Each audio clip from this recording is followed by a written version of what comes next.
오늘은 주님의 말씀입니다.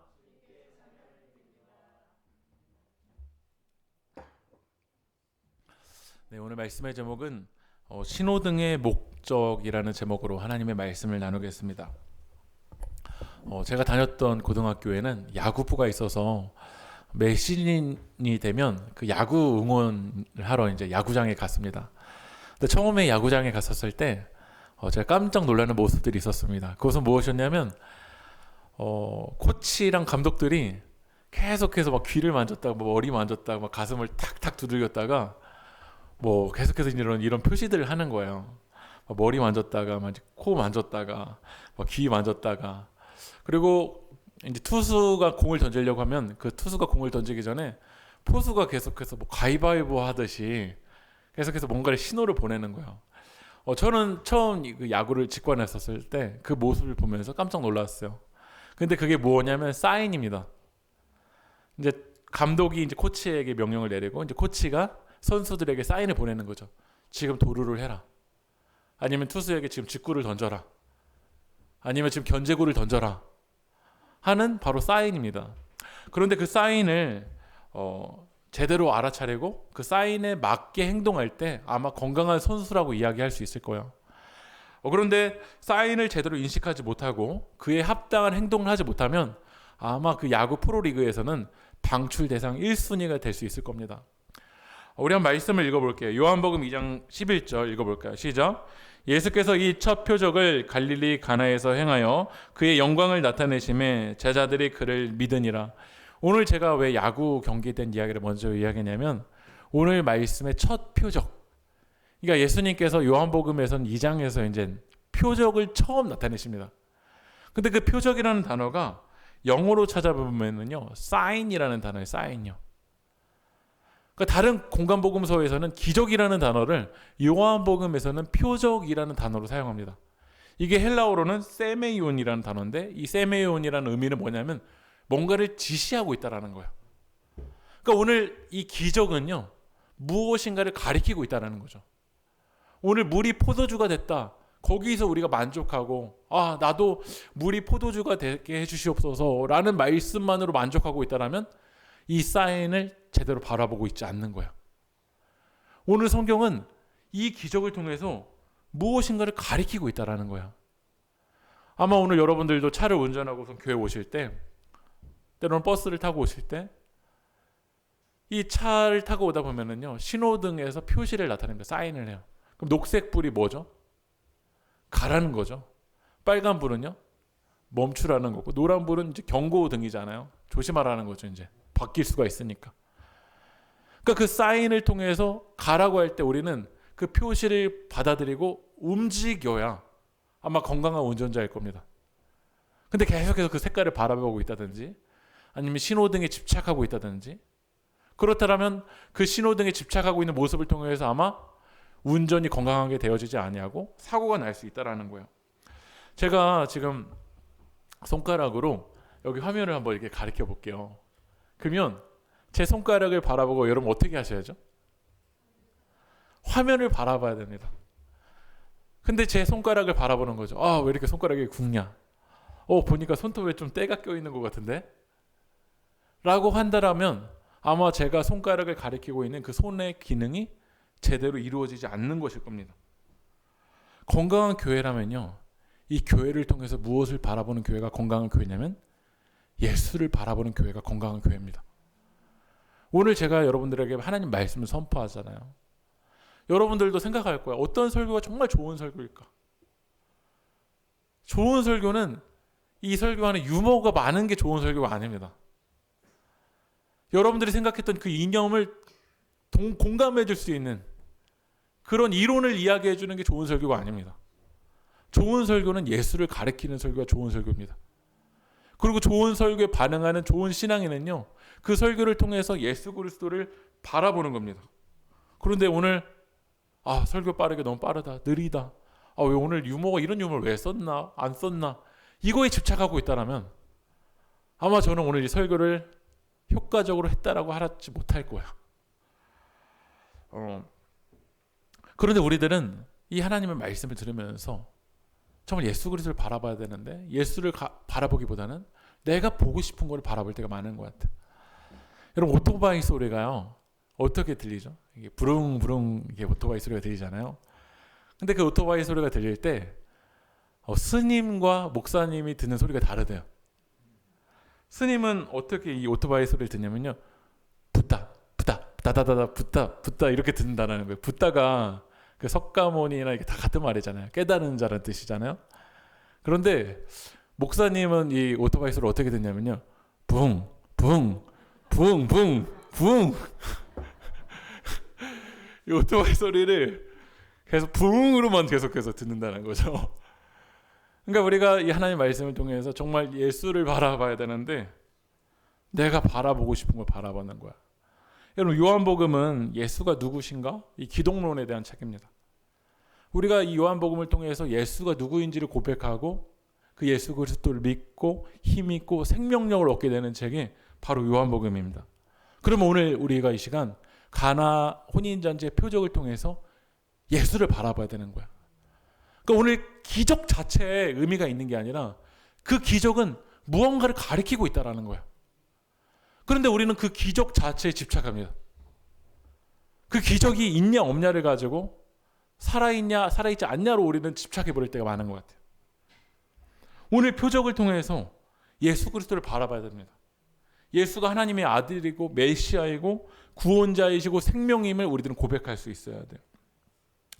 어릴 때 할머니 집에 가면 할머니가 그렇게 부흥회를 저를 기도원을 많이 데리고 가셨어요. 근데 어릴 때 설교인데도 아직도 이게 기억이 남는 게 설교 제목이 아귀까지 채우라는 거예요. 아귀. 그러니까 어린 나이에 이 아귀라는 단어가 뭘까 해서 되게 흥미있게 그 부흥사분이 이야기하시는 걸 들었던 것 같아요. 저도 설교를 준비하면서 진짜 요즘도 아귀까지 채우라라는 설교 제목으로 설교하시는 분이 있을까 하니까 많더라고요. 막 리스트들이 아귀까지 채우라. 아귀가 뭐냐면 항아리의 그 이제 주둥이 부분입니다. 근데 설교의 적용이 뭐였냐면요, 기적이 일어나는 요소. 기적이 일어나기 위해서는 우리가 물을 아귀까지 채워야 기적이 일어난다는 거야. 근데 여러분들에게 이제 적용하는 거죠. 여러분 매일 성경 일주일에 7번 해야 되는데 몇 번 하셨어요? 6번 하셨죠? 아귀까지 채우지 않아서 기적이 일어나지 않는 거예요. 근데 여러분 삶을 정말 정직하게 솔직하게 고백해보면 여러분들의 노력과 여러분들의 행위로 우리가 아귀를 채울 수 있는 존재입니까? 우리가? 여러분들의 생각이 얼마나 선해서 아귀까지 채울 수 있는 존재가 우리들입니까? 그러니까 우리가 이 표적을 통해서 진짜 바라봐야 될 걸 바라보지 않고 우리가 어디까지 채웠나를 바라보면요, 이 설교는 어떻게 끝나면 정죄로 끝납니다. 그러니까 끊임없이 이 표적을 통해서 예수를 바라보지 않고 표적 자체에 집착하는 사람들은 너 어디까지 채웠어? 나 이 정도 채웠는데? 그러니까 교회가 건강하게 살리는 공동체가 되는 게 아니라 어느 순간 죽이는 공동체가 되는 거야. 어디까지 채웠나를 가지고 우린 끊임없이 판단하고 정죄하는 거죠. 때로는 표적을 통해서 예수를 바라봐야 되는데 논쟁으로 이 표적을 바라볼 수가 있어요. 오늘 항아리에 6개가 있었거든요. 그런데 제가 주석을 통해서 보니까 이 항아리의 포도주가 이제 약 700리터까지 이제 500에서 700리터 정도 만들었을 거라고 이제 학자들이 추적을 합니다. 그러면 이 표적을 통해서 예수를 바라보지 않는 사람들, 어떻게 바라보는 사람도 있냐면, 예수님이 포도주를 700리터를 만드셨어. 그래서 그 혼인잔치에 있는 사람들을 정말 이렇게 곤드레 만들게 취할 수 있을 정도로 정말 예수님은 포도주를 많이 만드셨어. 그러니까 여러분이 포도주를 정말 먹고 싶은데 이 말씀을 인용하는 거죠. 그냥 술 먹고 싶으면 그냥 드시면 되지. 이렇게 성경을 악용해가지고 예수님도 이렇게 술을 만드셨는데 이렇게 논쟁하는 하나님의 말씀으로 바라보는 사람들도 있어요. 그러니까 정말 한국교회가 지금 100년이 넘었는데 아직도 이 술 문제를 가지고 싸구려 고민만 하고 있는 거야.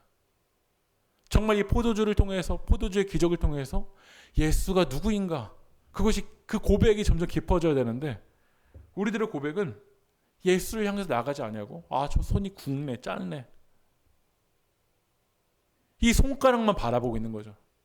손가락을 통해서 예수님이 어떤 분이신지를 바라봐야 되는데. 그러니까 예수님이 어떤 분이신지를 바라볼 때, 그분을 믿을 때 이 교회 공동체는 생명력이 있을 텐데요. 그 예수님을 바라보지 않고 손가락에 집착하고 있을 때는 뭐로 끝나냐면 논쟁하기만 끝납니다. 그러니까 교회 안에서는 정죄만 있고, 교회 안에서는 지정만 있고, 그러니까 계속해서 분쟁만으로 끝나는 것이 때는 우리들의 모습일 것 같아요. 여러분, 혼인잔치가 만약에 주인이었다면, 목적이었다면, 아마 오늘 혼인잔치에 결혼식하는 혼주, 뭐 이제 그 배우자 이름들이 다 나왔겠죠. 여러분, 결혼식에 이제 가면 오늘 결혼하는 그 분의 이름이 나오잖아요. 부모님에 대한 이름도 나오잖아요. 근데 오늘 요한복음 2장을 보면은 오늘 누가, 남편이 누군가, 아내가 누군가 이름이 나오나요? 나오지 않아요. 요한복음의 기자가 주목하는 건 오늘 누가 결혼하냐가 아니에요. 이 표적을 통해서 무언가를 가리키고 있다는 거예요.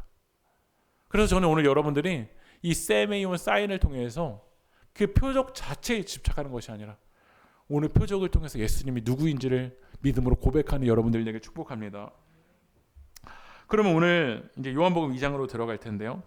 여러분, 요한복음 1장에서는 예수님이 제자들을 부르시잖아요. 말미에서. 그럼 여러분, 제자들을 부르셨을 때 저는 이제 제자들을 불렀다라면 이제 이 제자들과 함께 먼저 기도원으로 이제 들어가셔야 되는 게 맞다라고 생각을 했었어요. 제자로 부르셨으니까. 근데 예수님은 이 제자들과 함께 어디로 가시냐면 삶의 현장으로 가시더라고요. 결혼식은 때로 왁자지껄 하기도 하고 분주하기도 하고 때는 축제의 자리잖아요. 그러니까 우리가 정말 이 제자로 산다라는 건 우리의 그 삶의 현장으로 들어갈 수가 있어야 됩니다. 그 삶의 현장으로 이제 들어간 거예요. 혼인잔치로 들어갔는데 한번 3절 말씀 한번 읽어볼까요? 읽어보겠습니다. 시작. 포도주가 떨어진지라 예수의 어머니가 예수에게 이르되 저들에게 포도주가 없다 하니. 오늘 말씀 보니까 혼인잔치에 뭐가 떨어져 있죠? 포도주가 떨어져 있는 거야. 여러분, 유대인들은 이 결혼식을 하는 게 참 다른 의미를 가지고 있습니다. 이 결혼식을 할 때는 결혼을 하는 두 사람이 죄를 사함받고 새로 출발하는 예식이라고 생각을 했어요. 신랑과 신부가 이 결혼 예식을 통해서 죄가 용서되고 새로운 삶이 시작되는 날이라고 생각했기 때문에 유대인들은 이 결혼식을 앞두고 하루 전에 금식을 하더라고요. 금식을 하면서 이 결혼식을 준비를 하더라고요.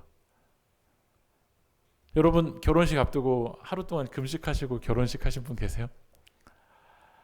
그만큼 이 유대인들에게는 이 결혼식을 통해서 죄가 용서받고 이제 거룩한 예식인 거죠. 근데 그 죄가 용서받는 그 예식을 위해서 유대인들에게 이제 구원의 이제 상징이 뭐냐면 포도주입니다. 그러니까 이 결혼 예식을 위해서 생명으로 충만한 그 현상을 표현하는 그 세레모니의 그 상징이 바로 포도주잖아요. 포도주가 매우 중요한 거예요. 그리고 포도주는요, 싸구려 음료가 아닙니다. 값비싼 음료예요. 그래서 유대인들은 이 마을의 축제가 되는 거예요. 혼인잔치가 되면. 그래서 7일 때로는 14일 동안 함께 모여서 이 포도주를 마시면서 음식을 나누면서 같이 그들을 축복하고 축하하는 잔치입니다. 그런데 오늘 보니까 혼인잔치가 다 준비된 것 같은데 한 발자국 안으로 들어가 보니까 뭐가 없죠? 포도주가 떨어진 거예요. 우리들의 삶이 그렇습니다. 겉으로 볼 때 다 준비된 것 같아요. 그런데 한 발자국만 안으로 들어가면요, 핵심이 빠져 있어요. 우리나라도 결혼식을 준비할 때요, 많은 그 배우자들이 싸웁니다. 집을 준비해야 된다. 뭐 준비해야 된다. 뭐 준비해야 된다. 다 중요하죠. 결혼식장 어디 준비해야 된다. 그런데 결혼식장을 막상 가보면은요, 그냥 돗대기 시장이 돼버린 것 같아요. 막상 그 남편이 될 분과 아내가 될 분을 축복하는 자리기보다는 그냥 빨리 식권 빨리 받는 게 제일 중요한 것 같아요. 그리고 식권 받고 내 이름을 그 생명록에다 빨리 기록하고 빨리 식사하러 간 다음에 마지막에 더 생명록을 남기기 위해서는 사진을 딱 거기에 남기는 거. 이게 더 중요해 버린 거죠. 그 남편도 아내도 이 결혼을 준비하면서 정말 하나님이 부어주신 그 사랑을 준비하는 데 투자하는 사람은 부족한 것 같아요. 우리 선교사님도 이 결혼, 가정사역을 이렇게 준비하시지만 결혼식을 위해서 정말 더 제일 중요한 게 남편과 아내를 알아가고 사랑을 준비하는 그게 없는 거예요. 겉으로는 결혼식인데 한 발자국만 안으로 들어가 보면 포도주가 떨어진 거죠. 지난주에 저희 도서관에 한 이제 청년이 이제 봉사를 하러 왔어요. 학교를 그 청년이 저한테 이야기해 줬는데 어디냐 물어봤더니 성균관대 경영학과 전공이래요. 꽤 괜찮은 학교인가요? 예. 뭐 여러분들 마음만 먹으면 다 가실 수 있겠지만 일산에 있는 친구들은 거기 가려고 되게 막 목숨 거는 친구들 많더라고요. 근데 제가 물어봤어요. 요즘 뭐가 제일 힘드냐고. 4학년이거든요. 근데 이제 취업을 준비하면서 자기는 자존감이 땅바닥이래. 고등학교 때까지는 자기가 제일 잘난 줄 알았대요. 근데 막상 학교 가보니까 다 잘하는 거예요. 자기는 아무것도 아닌 거예요. 그러니까 4년 동안 끊임없이 비교하고 스펙을 쌓을 만큼 쌓는 것 같은데 비교하면 비교할수록 아무것도 아닌 것 같대요. 저는 겉으로 성균관대 경영학과니까 행복하겠지. 한 발자국 안에 들어가서 물어보니까 포도주가 없어요. 작년에도 많은 연예인들이 자살을 했습니다. 그렇게 인스타그램에 좋아요 수가 많으면 행복하겠지. 돈이 많으면 행복하겠지. 근데 한 발자국 안으로 들어가 보니까 포도주가 없는 거야. 여러분 신약 시대에서는요. 이 포도주가 뭘 상징하냐면 고린도전서 11장 25절 한번 읽어볼까요? 읽어보겠습니다. 시작. 19회 또한 그와 같이 잔을 가지고 이르시되 이 잔은 내 피로 세운 새 언약이니 이것을 행하여 마실 때마다 나를 기념하라 하셨으니 신약 시대에 이 포도주는 무엇을 상징하냐면 예수 그리스도의 피를 상징합니다. 예수 그리스도의 생명을 상징하는 거예요. 근데 우리의 삶의 가장 큰 문제는 뭐냐면 가장 큰 위기는 뭐냐면 이 예수 그리스도의 생명이 없다라는 거예요. 여러분 코로나로 교회도 다 위기라고 말하잖아요. 위기 맞죠? 근데 제일 큰 위기는 교회 안에 이 예수 그리스도의 피의 생명이 없다라는 게 우리가 제일 심각하게 여겨야 될 위기입니다. 그런데 그 예수의 생명에 대한 위기의 심각성이 아니라 그러니까 그 다른 것을 말하는 거 다 위기가 맞아요. 근데 본질적인 위기는 오늘 혼인잔치에 예수 그리스도의 생명이 없다라는 거예요. 여러분의 가정에서도 여러 가지 위기에 대한 문제를 이야기할 수 있겠죠. 근데 여러분들이 정말 우리 가정 안에 예수 그리스도의 생명을 위해서 여러분들 자녀들에게 그 예수 그리스도의 생명을 위해서 정말 간절하게 기도하고 있습니까? 음식 애호가들은 맛집이라면 이 강원도까지 가게 되는 것 같아요. 강원도에까지 가도 그 음식을 맛보기 위해서 몇 시간씩 막 줄을 서서 기다리더라고요.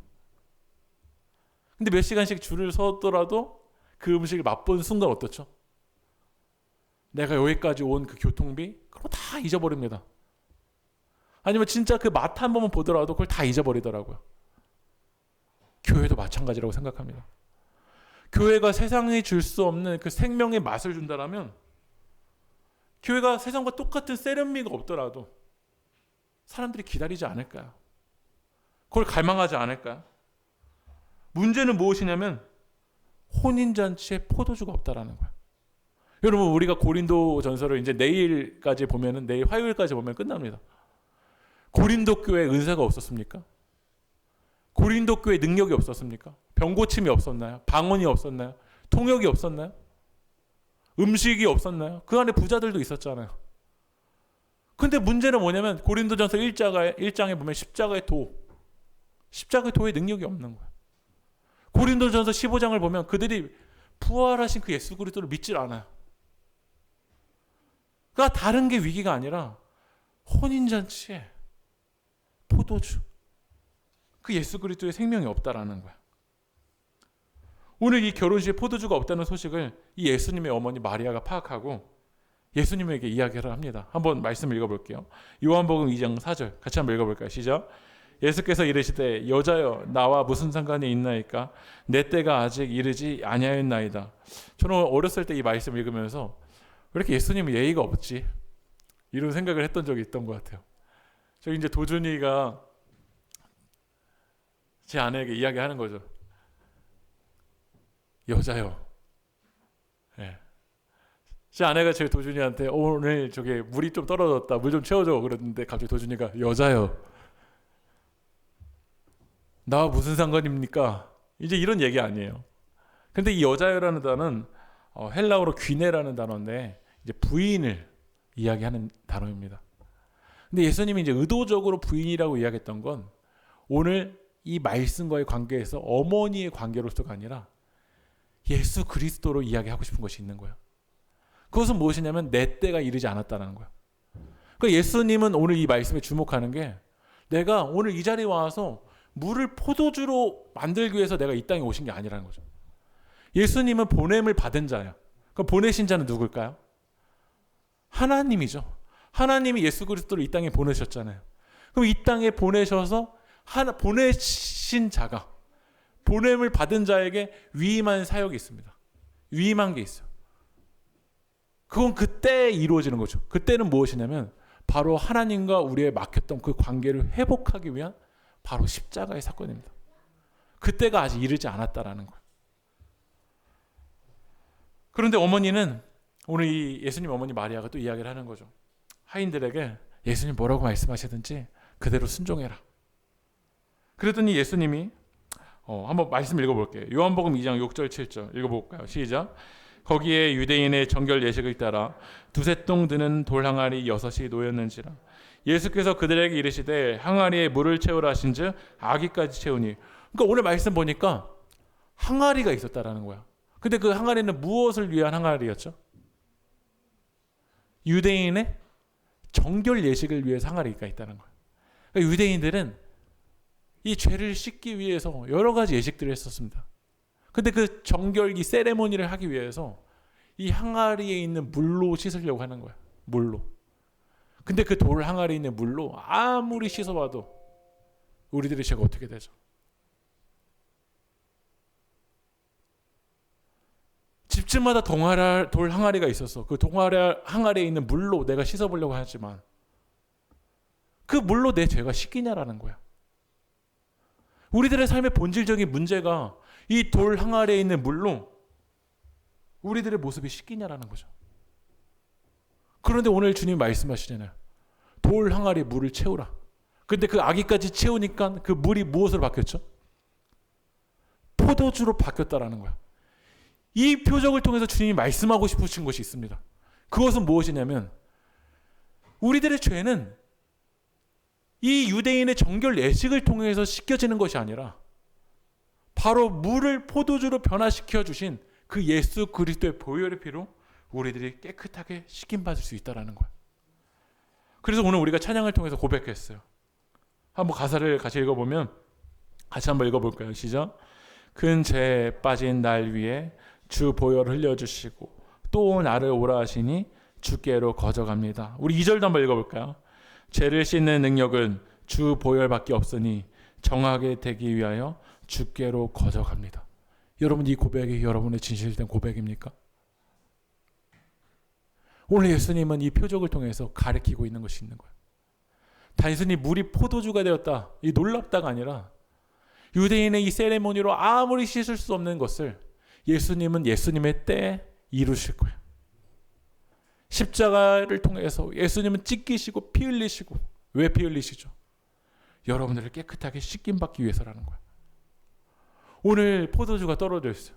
혼인잔치 포도주가 떨어졌는데 오늘 예수 그리스도를 통해서 포도주가 만들어집니다. 그리고 그 포도주를요 이제 그 연회에 가져온 거예요. 한번 말씀 읽어볼까요? 요한복음 2장 9절 읽어볼게요. 시작. 연회장은 물로 된 포도주를 맛보고도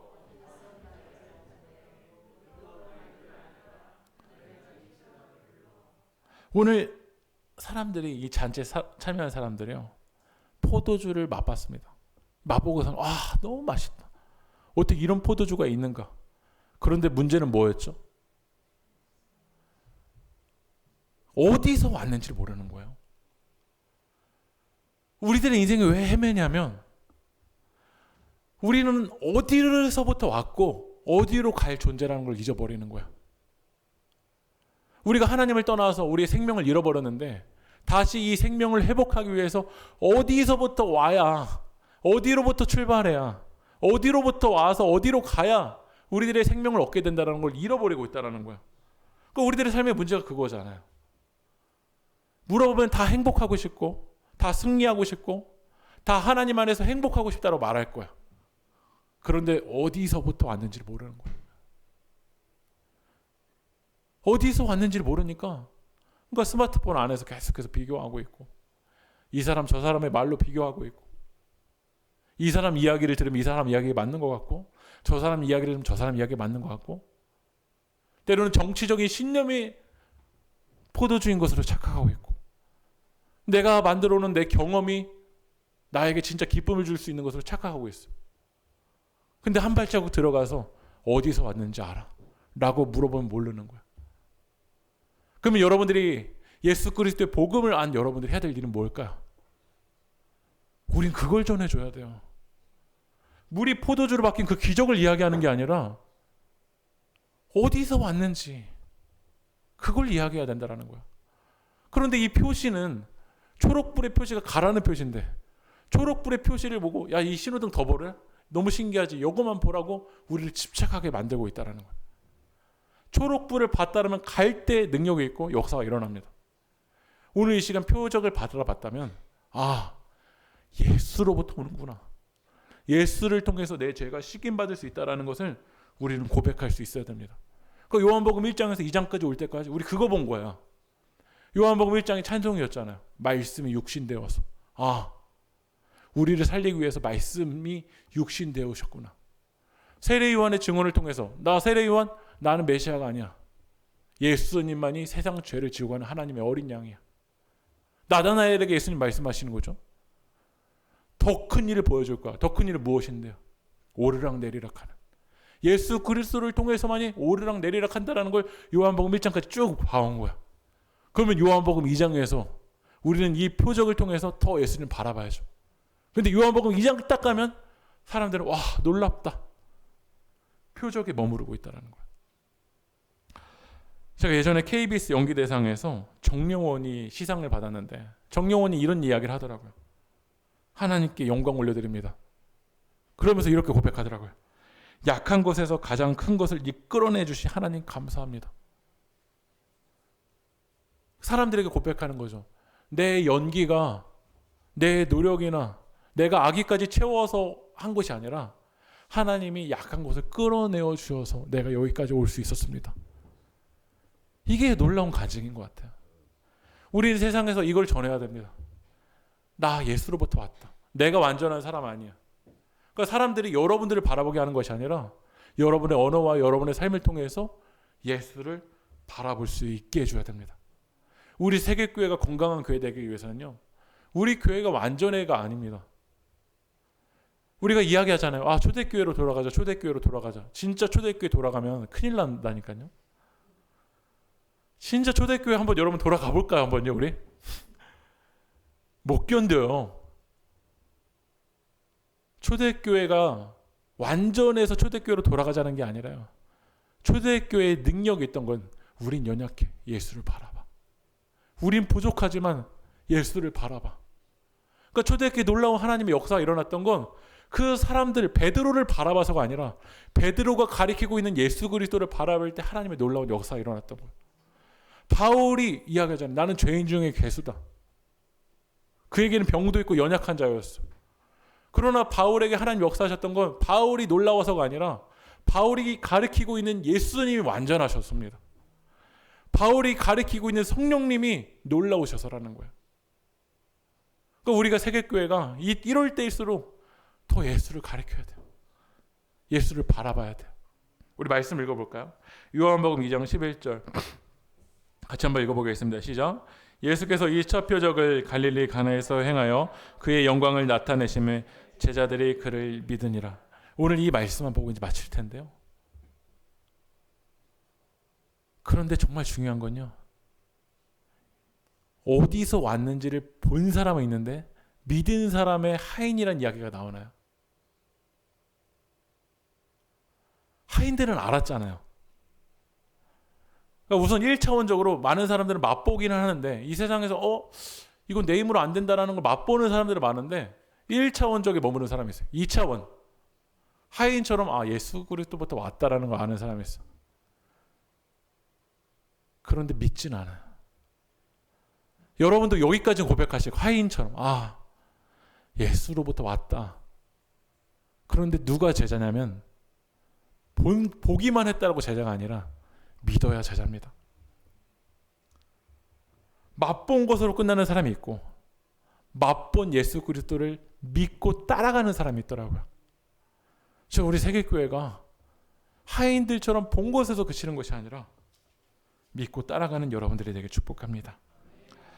우리 이제 찬양하고 기도할 텐데요. 우리 이 시대가 여러분 포도주가 떨어져 있는 시대입니다.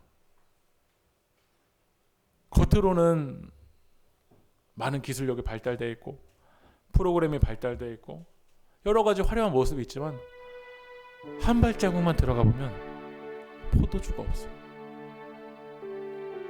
지금 여러분들의 심령을 한번 되돌아봤으면 좋겠어요. 겉으로 볼 때는 괜찮은 것 같지만 여러분의 마음 한 발자국 들어가면 포도주가 없어서 그렇게 공허하고 불안하고 두려워하지 않습니까? 우리에게 정말 필요한 건 예수 그리스도의 보혈인 줄 믿습니다. 우리 큰 죄에 빠진 날 위해 우리 찬양하면서 우리 결단하며 나갑시다.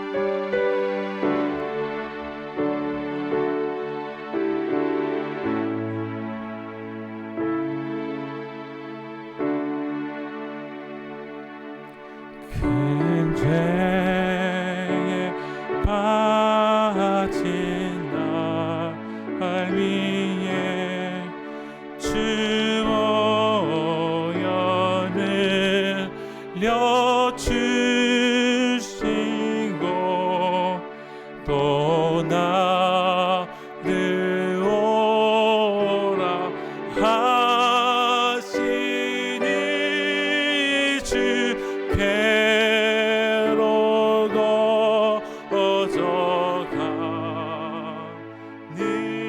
거저가니이다. 내 죄를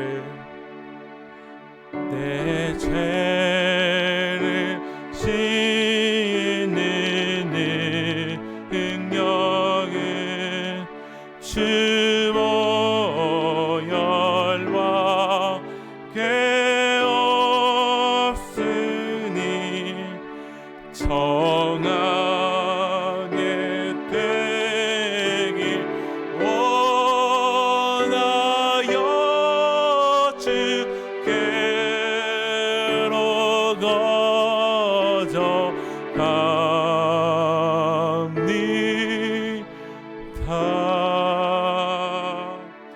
내 모습이 대로 주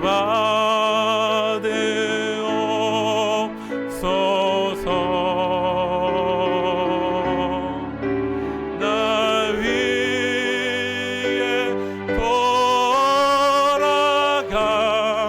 돌아가신 주 날 받으옵소서. 우리 목소리로만 고백합니다. 내 모습 이대로 내 모습이 대로 주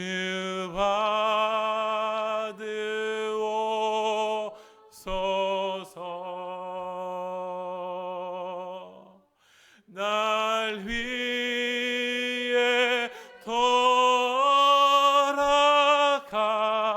돌아가신 주 날 받으옵소서.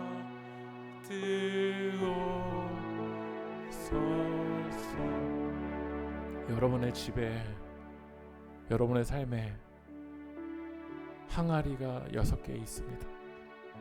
때로는 이 항아리에 물을 가득 채워보기도 했습니다.